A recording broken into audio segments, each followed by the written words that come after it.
राधे राधे, हरे कृष्णा। आप सभी का दिन शुभ हो। इससे पहले कि सभी कथाएं सुनने के लिए आप सबका बहुत बहुत धन्यवाद। आज माघ मास का 8वां दिन है और आज दिनांक है 21 जनवरी मंगलवार। आज माघ मास महात्म्य की कथा सुनाने से पहले आपको एक बार फिर से भक्त नामदेव जी की कथा सुनाते हैं। एक बार पंढरपुर में एक धनी मानी सेठ अपने कल्याण के लिए तुलादान का उत्सव किया करते थे। वो पलड़े में एक तरफ घुट बैठ जाते और दूसरी तरफ सोना चांदी तौलकर संतों में बांट देते थे। एक बार एक वैष्णव ने कहा कि अगर आपने जीवन में नामदेव जी की सेवा नहीं की तो क्या किया। अब सेठ जी ने पहले नौकर को भेजा तो नामदेव जी ने कहा हमें आवश्यकता नहीं आने की। फिर सेठ ने अपने मुनीम को भेजा तो नामदेव जी ने कहा कि ये दूसरे ब्राह्मणों में बांट दे, हम तो संतुष्ट हैं। अब की बार सेठ नामदेव जी को बुलाने के लिए स्वयं गया और चरणों में प्रणाम किया, फिर दान लेने की प्रार्थना की। नामदेव जी ने देखा कि इन्हें तो धन का बड़ा अभिमान है, तो उन्होंने पूछा, अच्छा सेठ जी एक बात बताओ, क्या हम जितना मांगेंगे उतना दे दोगे? तब सेठ जी ने कहा, जी बिल्कुल। अब नामदेव जी अपने साथ एक तुलसी का पत्ता लेकर गए और उन्होंने तुलसी के पत्ते पर राम नाम का केवल आधा यानी रा लिख दिया। लिखने के बाद कहा, मुझे बस इसके वजन का सोना दे दो। अब एक पलड़े में तुलसी का पत्ता जिस पर राम का आधा नाम लिखा था और दूसरे में सोना भरा हुआ था, तो सेठ ने कहा कि अरे इसमें कितना सोना आएगा, मेरा मजाक उड़ा रहे हो क्या? नामदेव जी ने कहा, मुझे तो बस इतना ही चाहिए, बस इतना ही दे दो। अब सेठ ने कुछ सोना रखा, लेकिन वो पलड़ा जिस पर तुलसी का पत्ता जिस पर केवल राम नाम का रा लिखा हुआ था वो हिला तक नहीं। अब उसने 5-7 किलो और सोना रख दिया, पर पलड़ा हिला ही नहीं। अब उसने अपना सारा सोना चांदी अपने रिश्तेदारों और यहाँ तक कि पड़ोसियों से भी लेकर सब कुछ रख दिया, फिर भी पलड़ा हिला नहीं। तब नामदेव जी ने कहा कि चलो इसका धन का अभिमान तो चला गया, लेकिन एक और अभिमान बाकी था। उसे अपने पुण्य और पहले किए गए तुलादानों का बड़ा अभिमान था। तब नामदेव जी ने कहा कि सेठ जी, तुमने जो भी दान पुण्य तीर्थ आदि अपने जीवन में किए हो, एक संकल्प लेकर इस पलड़े में दे दो तो शायद ये उठ जाए। बस कुछ नहीं हुआ, अब की बार भी तुलसी जी का पलड़ा हिला नहीं। सेठ ने अपने सारे पुण्य, सारे दान तीर्थ आदि सब पलड़े में संकल्प करके रख दिए, लेकिन वह पलड़ा अभी भी नहीं हिला। अब तो वह सेठ नामदेव जी के चरणों में गिर पड़ा, फिर हाथ जोड़कर बोला कि मैं गरीब आपको क्या दे सकता हूँ, आप तो भगवान के नाम के धनी हैं। नामदेव जी बस यही तो सुनना चाहते थे और उन्होंने इसी अहंकार को नष्ट करने के लिए ही ये सारी लीला की थी। अब नामदेव जी की इस शिक्षा से सेठ के हृदय का मल दूर हो गया और उसने दैन्य भाव से प्रभु की भक्ति में अपनी बुद्धि को लगा दिया। एक भक्त का कैसे भी संग हो जाए, उससे जीवन बदल जाता है। जैसा नामदेव जी के हृदय में प्रभु के लिए प्रेम था, उस धनी पुरुष के हृदय में भी वैसा ही प्रेम आ गया। पंढरपुर में एकादशी का खास महत्व है। एकादशी का दिन था। एक दुर्बल ब्राह्मण के रूप में ठाकुर जी नामदेव जी के गांव में आए। सबने कहा, नामदेव जी बहुत भक्त सेवी हैं, आप उनके वहां चले जाइए। अब ब्राह्मण बनकर ठाकुर जी उनके वहां पहुंचे और बोले, बहुत दिन से भूखा हूं, मुझे कुछ भोजन दे दीजिए। नामदेव जी ने कहा, आज तो एकादशी है, ब्राह्मण देवता, हम तो आपको केवल और केवल जल ही पिला सकते हैं। तब ब्राह्मण ने कहा, मैं तो भूख से मर रहा हूं, मुझे केवल भोजन चाहिए।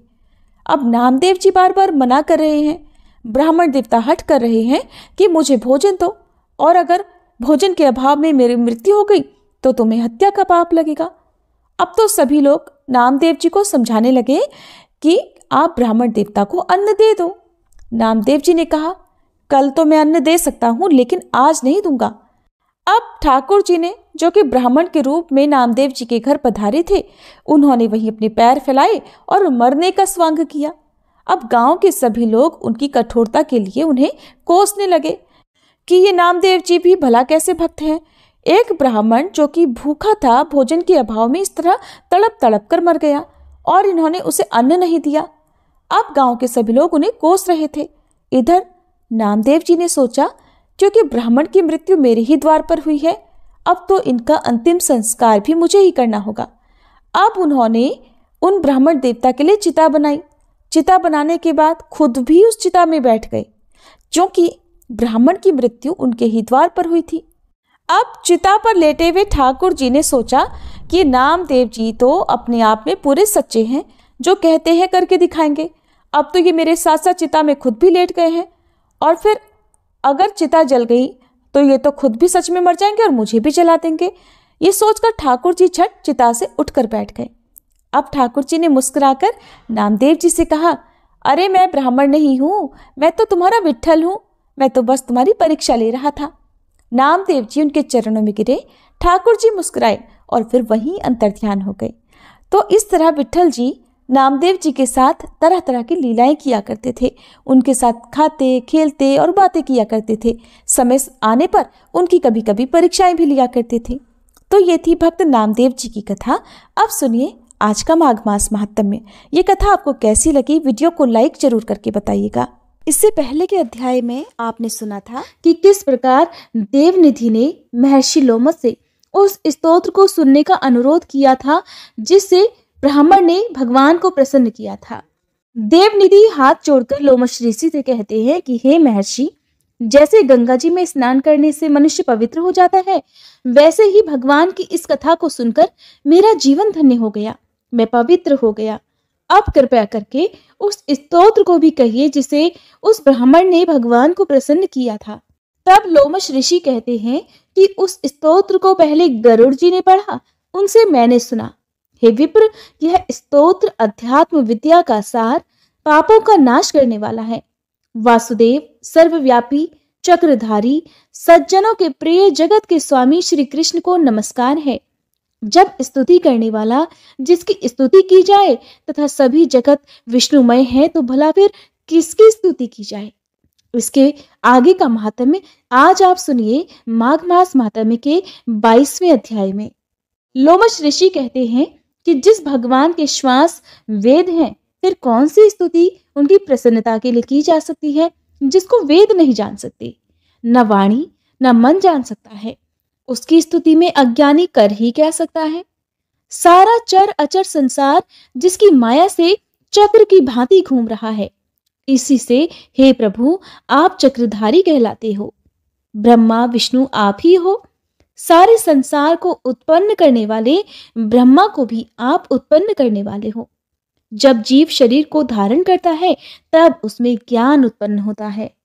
तुम सब सुखों के दाता हो, इसमें कोई संदेह नहीं। आपसे संपूर्ण सुखों को देने वाली बुद्धि उत्पन्न होती है। आप ही 5 कर्मेंद्रिय, 5 महाभूत तथा मन के विविध भाव हो।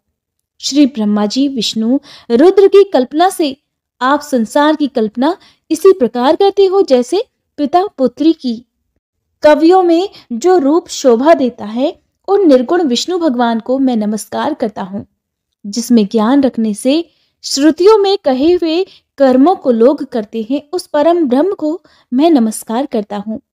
मैं उस सतरूप हरि को, जिसको योगी लोग सब प्राणियों में आत्म रूप में देखते हैं, उपासना करते हैं, जिसको अद्वैत कहते हुए गाते हैं और यज्ञ करते हैं, उस माधव भगवान को मैं नमस्कार करता हूँ।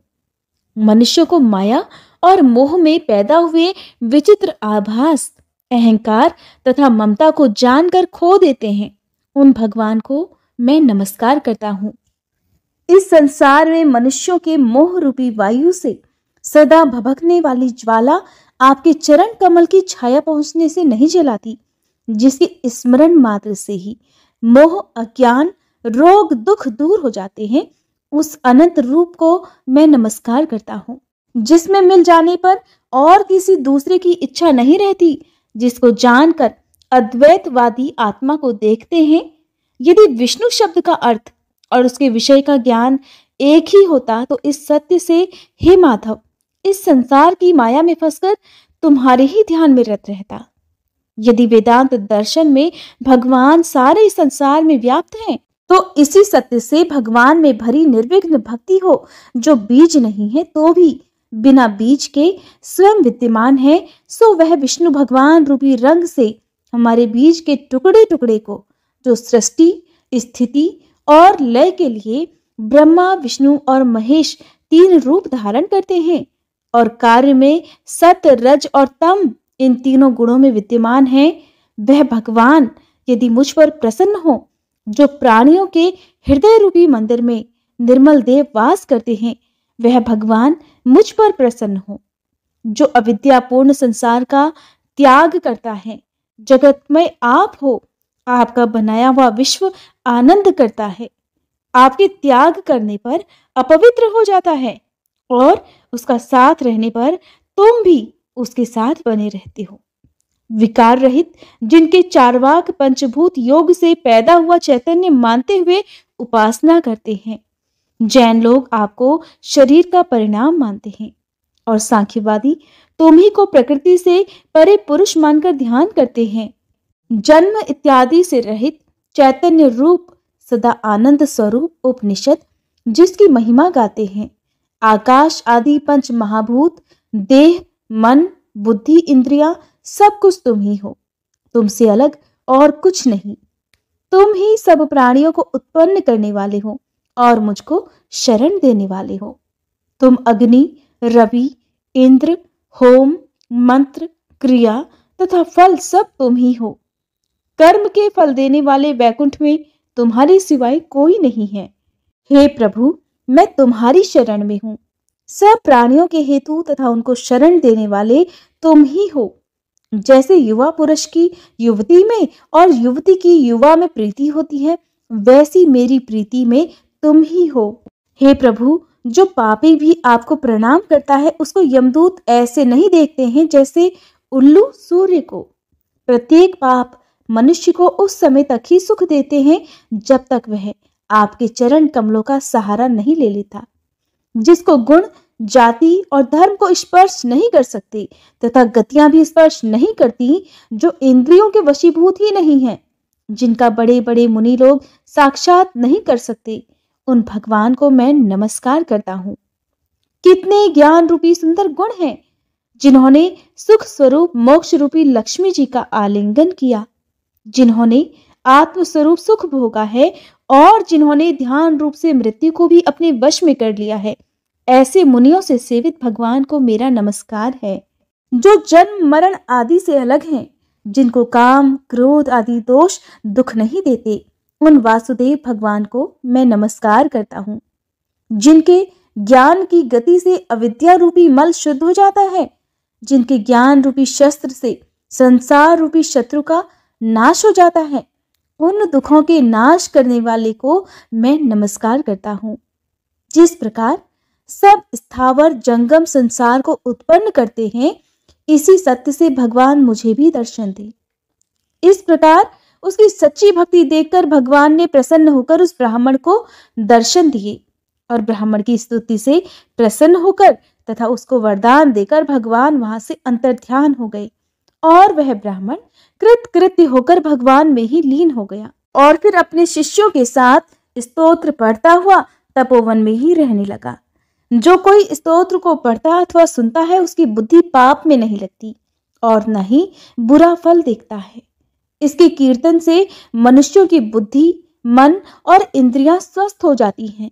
जो भक्ति पूर्वक इसके अर्थ को विचार कर इसका जप करता है, वह वैष्णव पद को प्राप्त होता है। इस स्तोत्र के सदैव पढ़ने से मनोवांछित कार्य सिद्ध हो जाते हैं। मनुष्य सुपुत्र पाता है और धन, पराक्रम और चिरायु को प्राप्त करता है। इसके पाठ से बुद्धि, धन, यश, कीर्ति, ज्ञान और धर्म बढ़ते हैं। दुष्ट ग्रहों की शांति होती है। ये व्याधियों और अनिष्टों को दूर करता है, दुर्गति से ताड़ता है। इसके पढ़ने से सिंह, व्याघ्र, चोर, भूत, देव, पिशाच और राक्षस का भी भय नहीं रहता। जो भगवान का पूजन करके इस स्तोत्र को पढ़ता है, वह पापों से ऐसे ही अलग रहता है जैसे जल पंख से कमल। जो इस स्तोत्र को 1 काल, 2 काल या 3 काल पढ़ता है, अर्थात एक समय दिन के 2 या फिर तीनों पहर पढ़ता है, वह अक्षय फल प्राप्त करता है। जो मनुष्य प्रातःकाल इस स्तोत्र का पाठ करता है, वह इस लोक और परलोक में अक्षय सुख प्राप्त करता है। वेद द्युति का बनाया हुआ यह स्तोत्र भगवान को अत्यंत प्रिय है और भगवान के दर्शन कराने वाला है। योग सागर नाम का यह स्तोत्र परम पवित्र है। जो कोई भक्ति पूर्वक इसको पढ़ता है वह विष्णु लोक को जाता है। लोमश ऋषि कहने लगे कि जिस पिशाच को देवद्युति ने मुक्त किया था वह पहले द्रविड़ नगर में चित्र नाम वाला राजा था। वह बड़ा शूरवीर, सत्यपरायण और पुरोहितों को आगे करके यज्ञ आदि किया करता था। दक्षिण दिशा में उसका राज्य था और उसके कोष धन से भरे हुए थे। उसके पास बहुत सारे हाथी, घोड़े और रथ आदि थे और वह अत्यंत शोभा को प्राप्त होता था। वह नित्य प्रतिदिन अतिथियों की सेवा करता था, उनकी पूजा करता था और शस्त्र विद्या में भी निपुण था। ब्रह्मा, विष्णु, महेश और सूर्य देव की पूजा भी सदैव किया करता था। वह जंगल में स्त्रियों से घिरा क्रीड़ा भी करता था। हीन भस्म लगाए महात्मा बने हुए पाखंडियों से उस राजा की बात हुई। पाखंडी कहने लगे कि हे राजन, शैव धर्म की महिमा सुनो। इस धर्म के प्रभाव से मनुष्य पाप को काटकर मुक्त हो जाता है। सभी वर्णों में शैव मत ही मुक्ति देने वाला है। भगवान शिव की आज्ञा के बिना दान, यज्ञ और तपों से कुछ नहीं बनता। भगवान शिव का सेवक होकर भस्म धारण करने, जटा रखने से ही मनुष्य मुक्त हो सकता है। जटा धारण करने और भस्म लेपन से ही मनुष्य शिव के समान हो जाता है। इसके बराबर कोई पुण्य नहीं। जटा और भस्म धारण किए हुए सभी योगी भगवान शिव के ही समान होते हैं। अंध, जड़, नपुंसक और मूर्ख सब जटा से ही पहचाने जाते हैं। शूद्र वर्ण के शैव भी पूजनीय होते हैं। विश्वामित्र क्षत्रिय होकर तप से ब्राह्मण हो गए। वाल्मीकि चोर होकर उत्तम ब्राह्मण हो गए। इसलिए शिव पूजन में किसी भी बात का विचार नहीं है। तब से ही ब्रह्म तत्व प्राप्त होता है, जन्म से नहीं। इस कारण शैव का दर्शन भी उत्तम होता है और भगवान शिव के सिवाय किसी दूसरे का पूजन कभी नहीं करना चाहिए। शिव तपस्वी को अर्थात भगवान शिव की पूजा करने वाले को श्री हरि का त्याग करना चाहिए। भगवान विष्णु की मूर्ति का पूजन नहीं करना चाहिए। भगवान विष्णु के दर्शन से शिव जी का द्रोह उत्पन्न होता है और शिव जी के द्रोह से रौरव आदि नरक मिलते हैं। इसी से भव सागर से पार होने के लिए विष्णु भगवान का नाम भी नहीं लेना चाहिए। शिव भक्त निशंक होकर जो भगवान शिव से प्रेम करता है वह कैलाश में वास करता है और इसमें कुछ भी संदेह नहीं। इस धर्म का पालन करने वालों का कभी नाश नहीं होता। इस पाखंडी के ऐसे वचन सुनकर राजा ने मोह में आकर उनका धर्म ग्रहण कर लिया और वैदिक धर्म को त्याग दिया। अब उस राजा ने श्रुति, स्मृति और ब्राह्मणों की निंदा करनी प्रारंभ कर दी। उसने अपने घर के अग्निहोत्र को बुझा दिया और धर्म के कार्य करने भी बंद कर दिए। श्री विष्णु की निंदा और वैष्णवों से द्वेष करने लगा और कहने लगा, कहाँ है विष्णु? कहाँ देखा जाता है? कहाँ रहता है? किसने देखा है? और जो लोग नारायण का भजन कीर्तन किया करते थे अब वह उनको दुख देने लगा था। पाखंडियों का मत ग्रहण कर राजा वेद, वैदिक धर्म, व्रत, दान और दानियों को भी नहीं मानता था। अन्याय से दंड देता हुआ वह कामी राजा सदा स्त्रियों के समूह से घिरा रहने लगा और क्रोध करने लगा। वह राजा जो कभी सदाचारी और दान पुण्य करने वाला था अब वह दुराचारी हो गया। वह गुरु और पुरोहितों के वचनों को भी नहीं मानता था। पाखंडियों पर विश्वास करता हुआ उनको गांव, हाथी, घोड़े और स्वर्ण आदि का दान देने लगा। उनके सभी कार्य करने लगा। भस्म धारण करता और मस्तक पर जटा रखने लगा। साथ ही उसने नगर में ढिंडोरा भी पिटवा दिया कि श्री हरि का नाम लेने वाले को मृत्यु दंड दिया जाएगा। यह ढिंडोरा उसने जब पिटवा दिया तो उसके भय से ब्राह्मणों और वैष्णवों ने उस देश को ही छोड़ दिया और दूसरे देशों में चले गए। सारे देशवासी केवल नदी के जल से जीने लगे थे। जीविका से दुखी होकर वृक्ष आदि नहीं लगाते थे, न ही खेती बाड़ी करते थे। इस प्रकार प्रजा अन्न के अभाव से सड़ा गला अन्न भी खाने लगी थी। आचार, विचार, अग्नि क्रिया सबको छोड़कर वह राजा अब काल रूप की तरह शासन करने लगा था। कुछ समय के पश्चात उस राजा की मृत्यु हो गई और वैदिक रीति से उसकी क्रिया भी नहीं की गई। वह राजा यमदूतों से अनेक प्रकार के दुख उठाता रहा। कहीं लोहे की कीलों पर चलना पड़ा, कहीं जलते अंगारों पर उसे चलना पड़ा। जहां सूर्य अति तीव्र था और न कोई छाया का वृक्ष था। कहीं लोहे के डंडों से उसे पीटा गया, कहीं बड़े बड़े दांतों वाले भेड़ियों और कुत्तों से कटवाया गया। इस प्रकार दूसरे पापियों का हाहाकार सुनता हुआ वह पापी राजा यमलोक में पहुंच गया। लोमश ऋषि बताते हैं कि जब उस राजा की मृत्यु हो गई तब पहले तो वह तामिश्र नामी नरक में गया और फिर अंध तामिश्र नरक में, जहां पर वह अति दुखों को प्राप्त हुआ। फिर महारौरव, फिर कालसूत्री नामक महानरक में गया और फिर वह मूर्छित हो गया। जब उसे चेतना आई तब चेतना आने पर तापन और संप्रतापन नाम के नरक में गया। इस तरह अनेक दुखों को भोगता हुआ वह प्रताप नाम के नरक में गया। तब काकोल, कुड़पल, पूर्व मृतिका, लोह शंकु, मृजीप आदि नरकों में होता हुआ वह असिपत्र वन में पहुंचाया गया, जहां पर लोह धारक आदि नरकों में उसे फिर से गिराया गया। भगवान श्री हरि के साथ द्वेष करने के कारण वह 21 युग तक भयंकर नरकों की यातना भोगता हुआ नरक से निकलकर हिमालय पर्वत पर बड़ा भारी पिशाच बन गया। इसके बाद उस राजा के साथ किया हुआ इसका वृतांत आज आप सुनने वाले हैं माघ मास महात्म्य के अध्याय 24 में।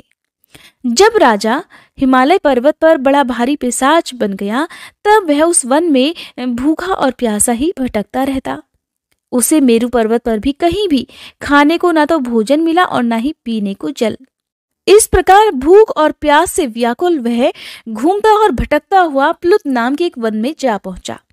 बहेड़े के वृक्ष के नीचे वह दुखी होकर हाय मैं मरा, हाय मैं मरा ऐसे शब्द जोर जोर से पुकारने लगा। साथ ही वह कहने लगा, भूख से दुखी मेरे इस जन्म का न जाने कब अंत होगा।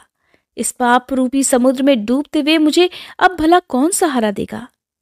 लोमश ऋषि कहने लगे कि इस प्रकार वेद पाठ करते हुए देवद्युति ने उसके दुख भरे वचनों को सुना और वहां पर एक पिशाच को देखा, जिसकी लाल डरावनी आंखें, दुर्बल शरीर, काले काले ऊपर खड़े बाल, विकराल चेहरा, काला शरीर, लंबी सी जीभ बाहर को निकली हुई, लंबे होंठ, लंबी लंबी जांघें, लंबे पैर, सूखा चेहरा, आंखों में पड़े गड्ढे वाले पिशाच को देखकर देवद्युति ने उससे पूछा, तुम कौन हो और ऐसी करुणा से क्यों रो रहे हो? तुम्हारी ये दशा कैसे हुई और मैं तुम्हारा क्या उपकार कर सकता हूं, मुझे बताओ। मेरे आश्रम में आ जाने से कोई भी प्राणी कभी दुखी नहीं रहता और वैष्णव लोग तो बड़े ही आनंद से रहते हैं।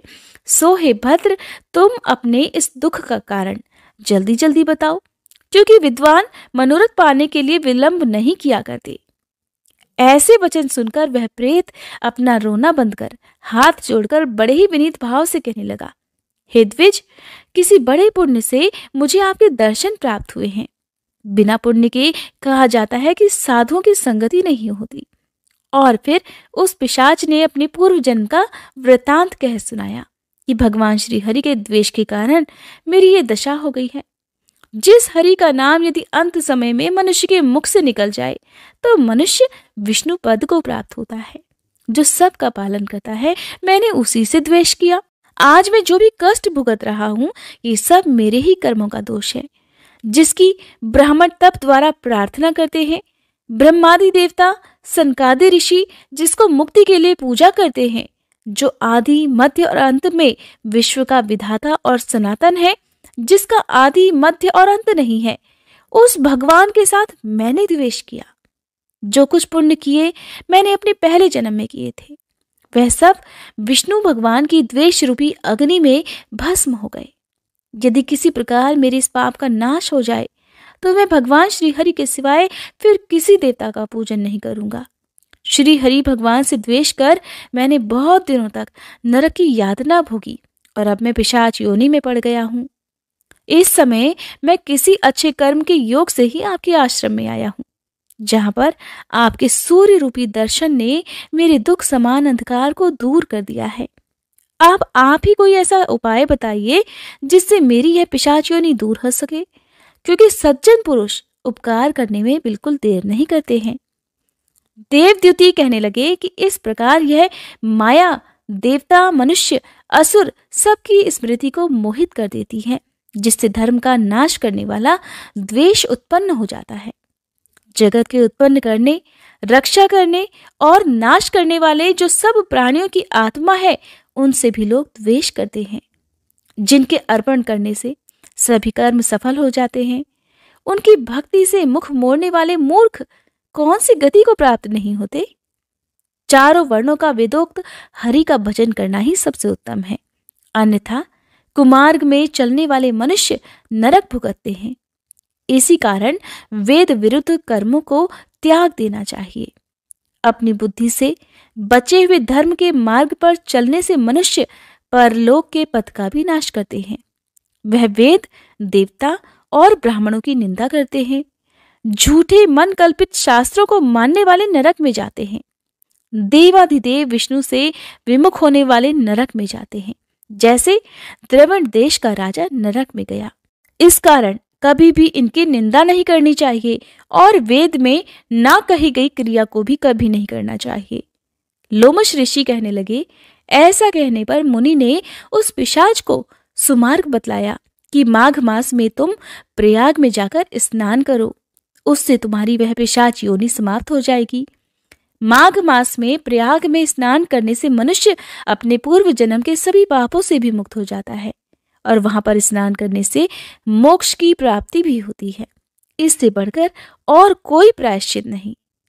संसार में यह मोक्ष और स्वर्ग का खुला हुआ द्वार है। गंगा और यमुना का संगम त्रिवेणी संसार में सबसे उत्तम तीर्थ है। पाप रूपी बंधन को काटने के लिए ये कुल्हाड़ी है।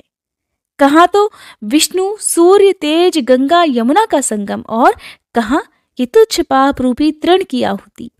जैसे घने अंधकार को दूर करने वाला शरद का चंद्रमा चमकता है, ठीक उसी तरह संगम के स्नान से मनुष्य पवित्र हो जाता है। मैं तुमसे गंगा यमुना के संगम का वर्णन नहीं कर सकता, जिसके जल की एक बूंद के स्पर्श से ही केरल देश का ब्राह्मण मुक्त हो गया था। ऋषि के ऐसे वचन सुनकर प्रेत के मन में शांति उत्पन्न हो गई, मानो वो सब दुखों से मुक्त हो गया हो। बड़ी प्रसन्नता से उसने हाथ जोड़कर विनय पूर्वक उन ऋषि से पूछा। प्रेत ने जो कुछ भी पूछा और ऋषि ने जो कुछ भी बताया, उसका विस्तार पूर्वक वर्णन आप सभी अगली कथा में जरूर सुनिएगा।